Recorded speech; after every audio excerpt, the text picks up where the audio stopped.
The discovery. The salvage vessel Fortunate Venture drifted silently through the asteroid field, its sensors probing the ancient debris for anything of value. Captain Zexiel stood on the bridge, his four eyes scanning the holographic displays while his secondary limbs tapped impatiently against his exoskeleton. "Anything yet, Trell?" he asked, mandibles clicking with impatience. The navigator, a blue-skinned Salian with translucent appendages that danced across the control panel, shook her elongated head. "Nothing beyond the usual mineral deposits, Captain. This sector was thoroughly picked clean decades ago." Zexiel hissed in frustration. The Fortunate Venture's fuel reserves were running low, and their last 3 expeditions had yielded barely enough to cover expenses. His crew was getting restless, and the Galactic Salvage Guild would not be pleased with another failure. "Wait," said Vril, the ship's sensor operator. His single eye widened as it focused on an anomalous reading. "I'm detecting a large metallic structure behind that cluster of asteroids. Composition unknown, but it's definitely artificial." Zexiel's antennae twitched with renewed interest. On screen, the main view screen flickered to life, showing a dark shape partially obscured by spinning rocks and cosmic dust. As Trell maneuvered the ship closer, the object came into sharper focus. It was massive, at least 3 times the size of the Fortunate Venture, with a sleek, predatory design unlike anything they had seen before. "By the void," whispered Mex, the ship's engineer. "Is that human?" The bridge fell silent. Humans were a species known only through historical records and artifacts. According to galactic history, they had destroyed themselves in a catastrophic civil war over 2 centuries ago, leaving behind only ruins and legends. "Scan for any identifiable markings," ordered Zexiel, suddenly excited. Human technology was exceedingly rare and valuable to collectors and researchers across the galaxy. Vril adjusted the sensors. "There's writing on the hull. Running it through the translator now." After a moment, he announced, "It says UES Phoenix, United Earth Ship Phoenix." "A human warship," Zexiel said, his voice tinged with awe and greed. "Intact after all these cycles. This could make us all wealthy beyond imagination." "Life signs?" asked Krill, the security officer, her chitness armor clicking as she shifted uneasily. "None detected," replied Vril. "The vessel appears dormant. Minimal power readings, just enough to maintain structural integrity." Zexiel made his decision quickly. "Prepare a boarding team. Mex, you'll assess the technological value. Krill, you'll handle security. I'll lead the expedition personally." As the Fortunate Venture carefully approached the derelict human vessel, Zexiel couldn't help but feel a surge of excitement. Human technology was often primitive compared to modern galactic standards, but collectors would pay fortunes for authentic specimens. The boarding team, consisting of Zexiel, Mex, Krill, and Trell, sealed their environmental suits and crossed through the docking tube to an external airlock on the human ship. The airlock was surprisingly responsive, cycling open after Mex connected a universal power cell to its external panel.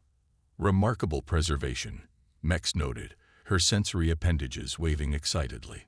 2 centuries adrift, yet the seals are intact." They stepped into darkened corridors illuminated only by their suit lights. Dust particles danced in the beams, undisturbed for centuries until now. The air was stale but breathable. "Look at this construction," Mex said, running a scanner over a bulkhead. "The alloys are unlike anything in our database. No wonder it survived this long." Krill remained vigilant, her weapon ready.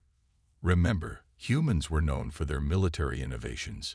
Even their relics could be dangerous. Zexiel dismissed her concerns with a wave of his upper limb. "The humans exterminated themselves centuries ago. This ship is nothing but a museum piece now."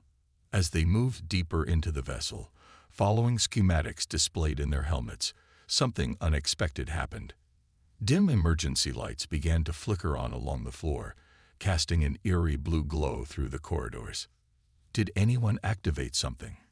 Zexiel demanded, freezing in place. The team exchanged confused glances, each denying responsibility. The ship must be responding to our presence, Mex suggested, fascination overriding caution. Some automated system is still operational. We should return to our vessel, Krill insisted, raising her weapon. If systems are activating, there could be defense protocols. Nonsense, Zexiel replied. It's just emergency lighting. This relic is our ticket to wealth. Press on. They continued forward, unaware of the silent alarms triggering throughout the ship's systems, or the ship's AI quietly assessing the intruders. In a sealed compartment many decks below, a cryogenic system began its revival sequence, awakening its sole occupant from a 2-century slumber.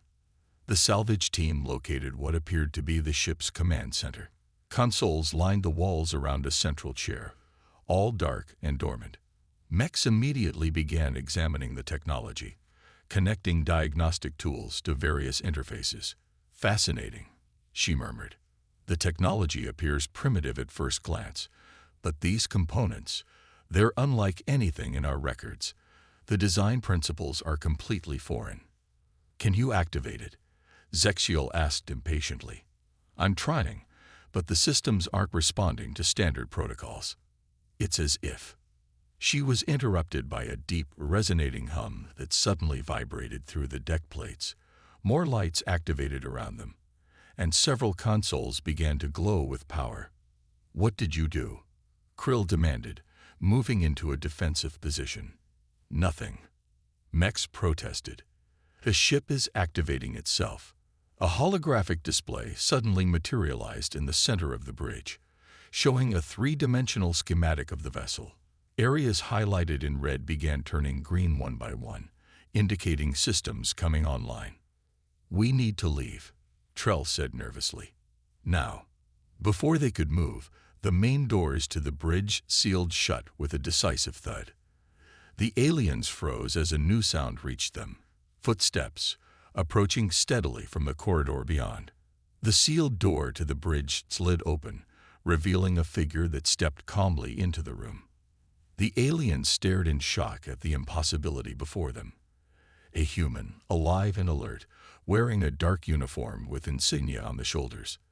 The human was female, tall and lean, with short brown hair and piercing eyes that assessed each alien in turn. I am Commander Sarah Chen, Executive Officer of the United Earth Ship Phoenix, she announced in a voice rough from disuse, but carrying unmistakable authority. You are trespassing on a restricted military vessel. The alien stood frozen, struggling to process the existence of a living human. Zexiel recovered first. Impossible, he stammered. The human species perished 2 centuries ago. Commander Chen's expression remained impassive. Evidently not all of us. She moved to the central command chair and placed her palm on a scanner beside it. Computer, status report. The ship's systems responded immediately to her voice, consoles lighting up around the bridge. A feminine voice emanated from hidden speakers. Revival protocols complete. All systems at 63% capacity and rising. Commander Chen, welcome back. 2 centuries, Chen asked quietly, studying a data readout. The mission protocol was only supposed to last 50 years. What mission? Krill demanded, her weapon still raised cautiously. What is this vessel? Chen ignored the question, instead tapping commands into the console. Computer, external scan. What's our situation? Multiple vessels detected in nearby space. The computer replied. 1 salvage-class ship docked with our port airlock. 3 warships on approach. Configuration matches Vraxian Empire signatures. The aliens exchanged alarmed glances. Vraxians. Trell gasped. In this sector. A harsh voice suddenly boomed through the ship's communication system. Attention salvage vessel. This is Warmaster Kraz of the Vraxian Dominion. The human artifact you have discovered is claimed as property of the Empire. Prepare to be boarded or face immediate destruction. Zexiel's skin paled to a sickly hue.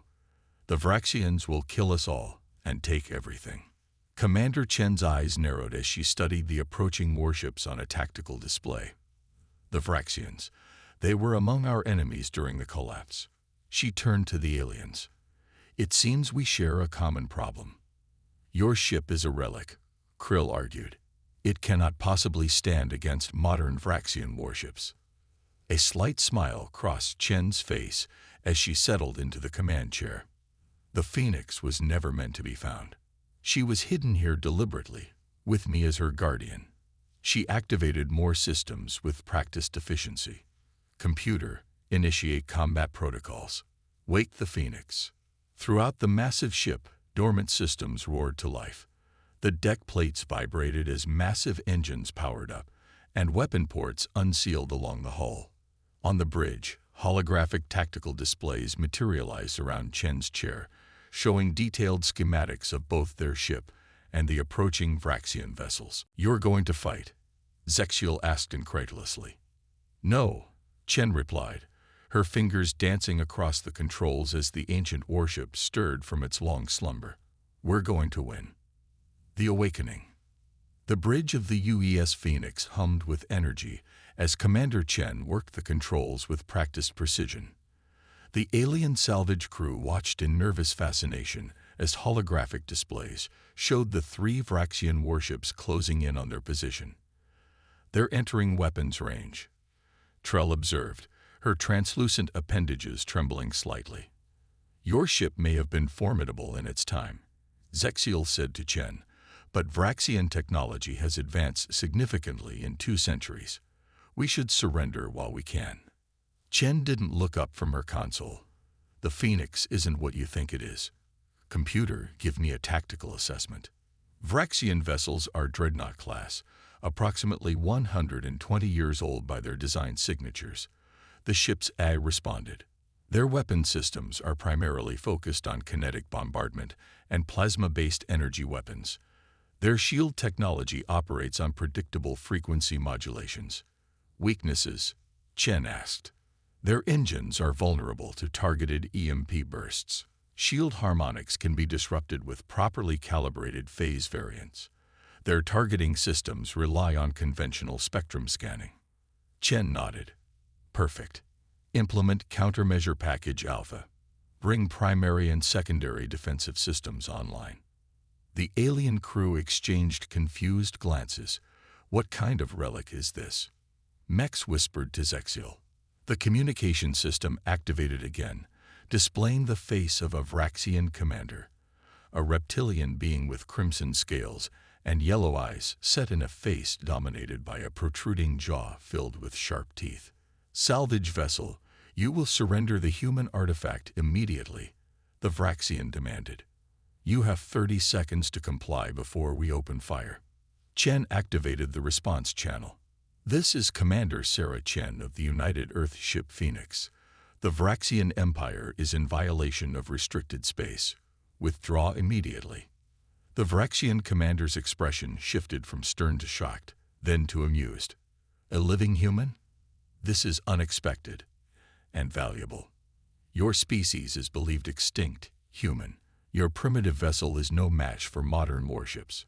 Surrender and you may be permitted to live as an imperial specimen." Chen cut the transmission. "Computer, battle stations. Bring all weapons systems online." Throughout the massive ship, weapon emplacements that had lain dormant for centuries powered up.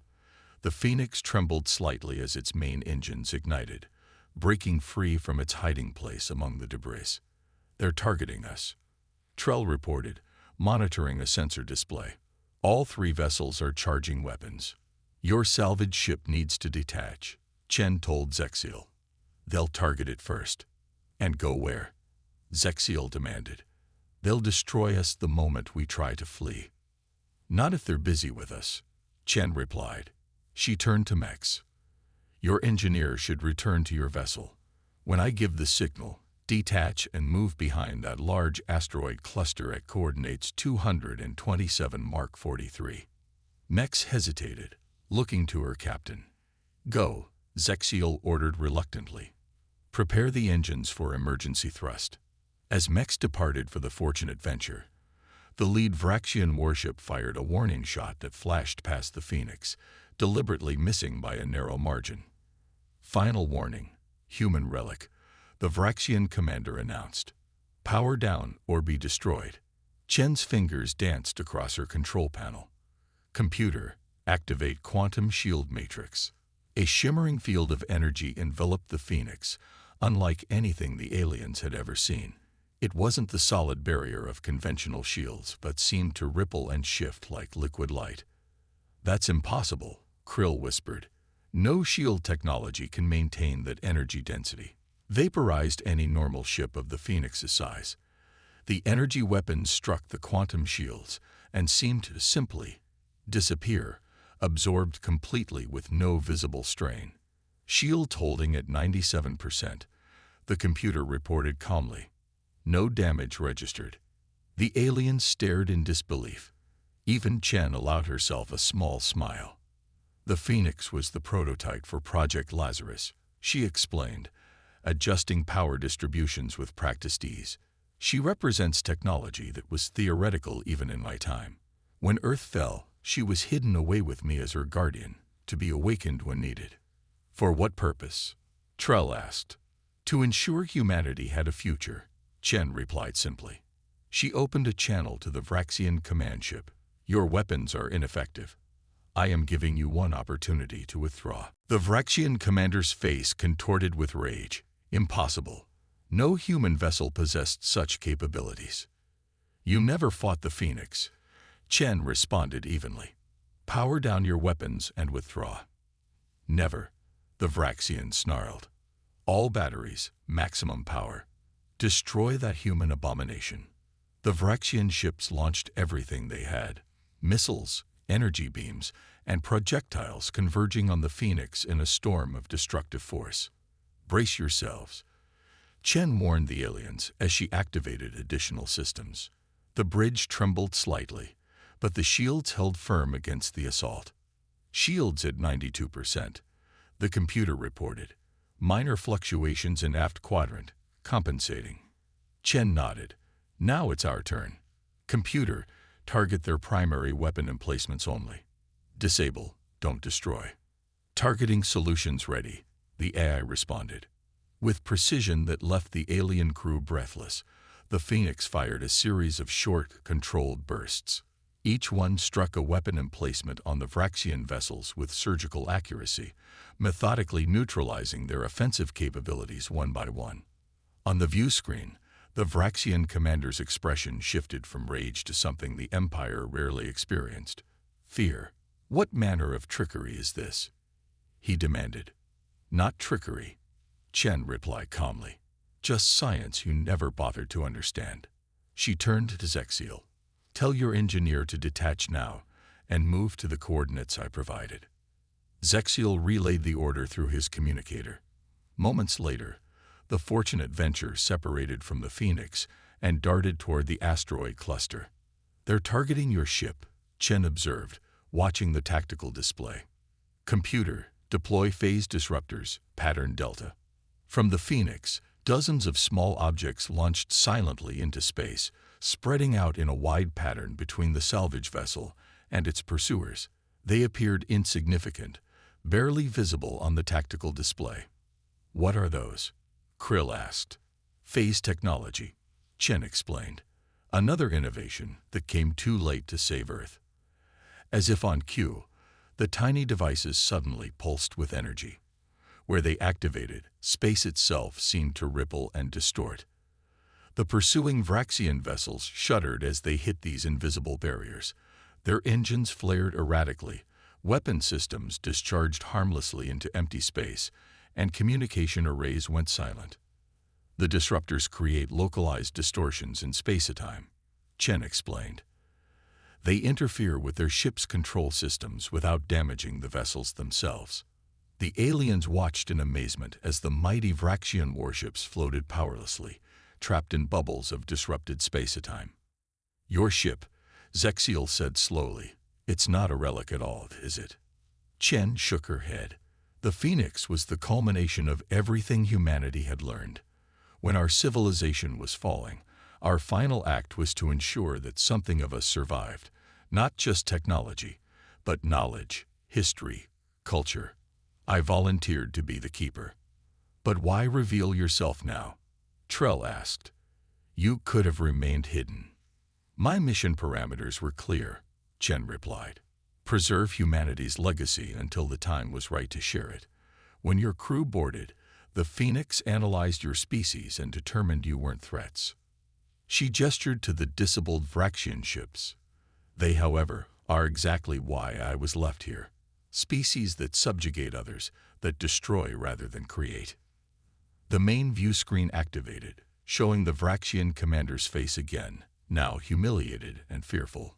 What do you want, human? He demanded.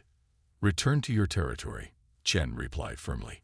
Inform your leaders that this sector is now under the protection of the Phoenix.